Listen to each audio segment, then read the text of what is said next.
Alright, so we got the new SBS from volume 109 of One Piece, and this is one of the best SBSs we've ever gotten because it's finally being revealed who Luffy's mother is. Let me just say, allegedly, not fully confirmed. Also, it's showing us who the secret warlord was that Ace defeated in the past. We're also finding out who the next user of a supreme grade blade is, and a few other really interesting things as well. So let me just quickly explain what the SBS is for anyone who's unaware. So it stands for Shitsuman Obushu Suru, which means I'm taking questions. It's essentially like the Q&A portion of the volumes that are released for One Piece, where Oda uses this as a chance to answer some questions about the series or whatever that maybe he just didn't have the chance to answer in the actual manga or anime itself.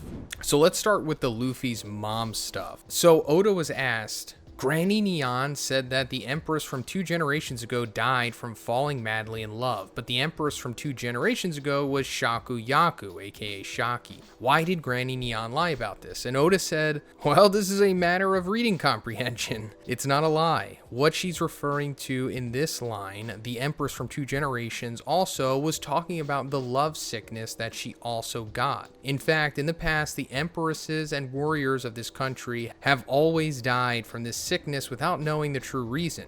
But in recent years, Granny Neon and the others seem to have avoided death by going overseas. So then we see the lineage here, and we see that Gloriosa, aka, Granny Neon, was like the Empress of Amazon Lilith from 3 generations ago. Then 2 generations ago was Shaki. Then we see this new character who we've never seen before, who was the Empress before Hancock, and her name was Toritoma, who died from the love sickness. So this individual right here is apparently Luffy's mom. And if you're wondering, like, well, why?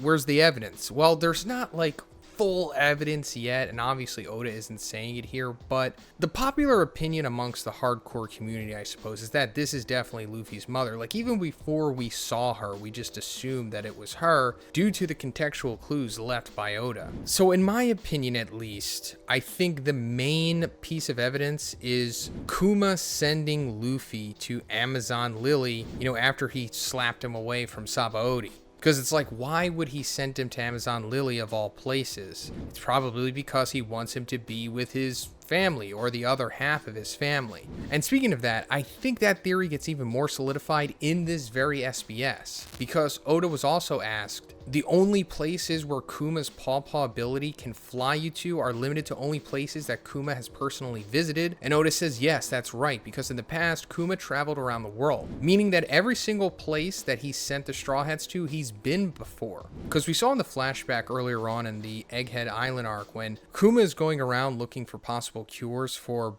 Ginny's sapphire scale, he does wind up at like Mihawk's Island or whatever, I'm pretty sure. But as far as I know, we never see him go to Amazon Lily. But considering that he sent Luffy there, that means that he definitely went there at some point in the past. And the story, or at least allegedly what we think, is that he and Dragon, who were boys, Revolutionary Army, went to Amazon Lily at some point, and the Empress there at the time, who is Toritoma, fell in love with him, and then they got together and made Luffy. And then she eventually died of love sickness, I guess because Dragon left or whatever, maybe. But I think that seems to be what actually happened here. And I think Hancock falling in love with Luffy is probably supposed to parallel to that, So yeah, there you go. This is what Luffy's mom probably looked like. Anyway, on to the next one. So he was also asked in chapter 1100, the warlord that Ace beat, which was being talked about by Kuma and Saturn, what was that person like?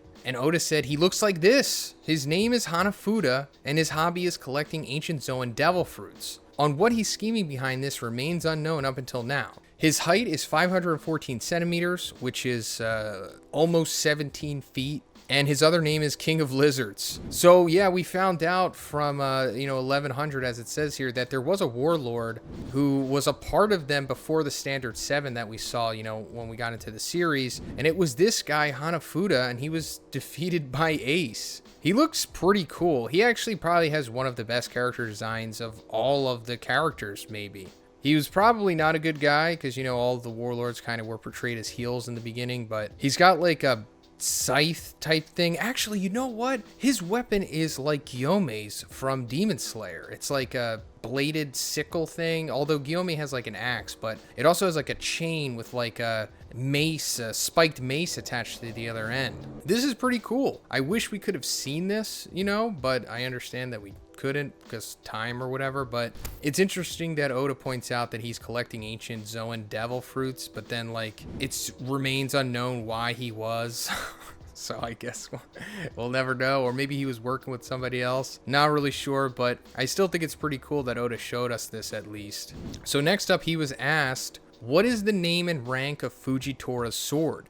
And Oda said it's called the Yakuza Kasen, or Yakuza Firing Line. It's a Shikomizu sword stick or cane sword, and it's one of the supreme grade blades. It's a named blade made by Fugetsu Kisaburo from Wano country. That blew my mind. I did not expect freaking Fujitora to have a supreme grade blade. And to be honest, I don't think he necessarily deserves to have this. Don't get me wrong, I think Fujitora is cool, you know, I'm somewhat of a fan of him, but the only other supreme grade blades that we've seen so far have been Mihawk's sword, Whitebeard's like staff blade thing, Roger's sword, and Venus Juro's blade, the Shodai Kitetsu. So that means that he's now joining that legendary group, which is like the Pirate King, a Yonko, a freaking Gorosei, and then Mihawk. It just doesn't seem like he's quite there, you know? I mean, he is an admiral, he's pretty powerful, but like to be on their level, at least blade-wise, I don't know. But we are coming towards the end of the series, so I guess Oda has to start, you know, letting us know what these other supreme grade blades are, since there's, what, 7 more of them that we have to find out about at this point?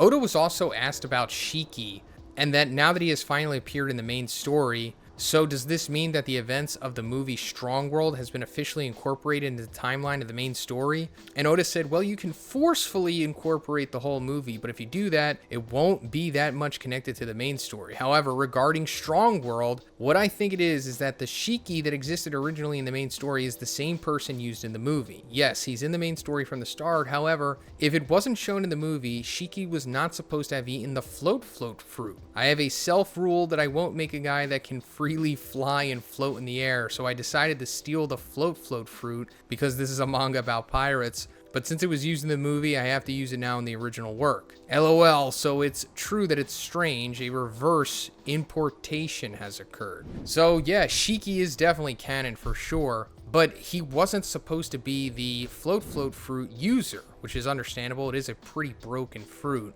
But I guess the studio and the writers that were making this Strong World movie just went over Oda's head, and apparently that's not uncommon. So I guess if Shiki comes back into the story, he's gonna have to have the fruit, but I guess Oda will nerf it in some way. Oda also finally answered why CP9 was promoted to CP0. He says, okay, because of the translation, the Japanese got weird, so I just put this message as is. Firstly, let's talk about the CP9 who were defeated at Eni's lobby. The CP9 members appeared in the cover story series CP9's Independent Report, in which they were blamed by their chief Spandam with the sin of mission failure, in which they decided to vanish someplace else. That's how their training to get more stronger has started. On the other hand, for some reason, due to the authority of Spandam's father, he got promoted as chief of CP0. From there, Lucci and the others uncovered the invasion crime plot that the underworld big shots and former level 6 prisoners are scheming with Spandine and crushed these organizations to prevent it. After that incident, Lucci and the others were reinstated as agents of CP0. Spandine is on his sick bed, lost all his authority, and Spandam became Lucci's underling. So that's it. That's finally explained why CP9 became CP0, because before that it was like they didn't really do anything other than just fail, but now we know. So yeah, that's pretty much it for this one, guys. Let me know what you think about all this in the comments. Do you think that the former Empress of Amazon Lily is Luffy's mother? Let me know. And if you liked the video, please give it a like, please subscribe if you haven't already. Have a great day. I'll see you in the next one.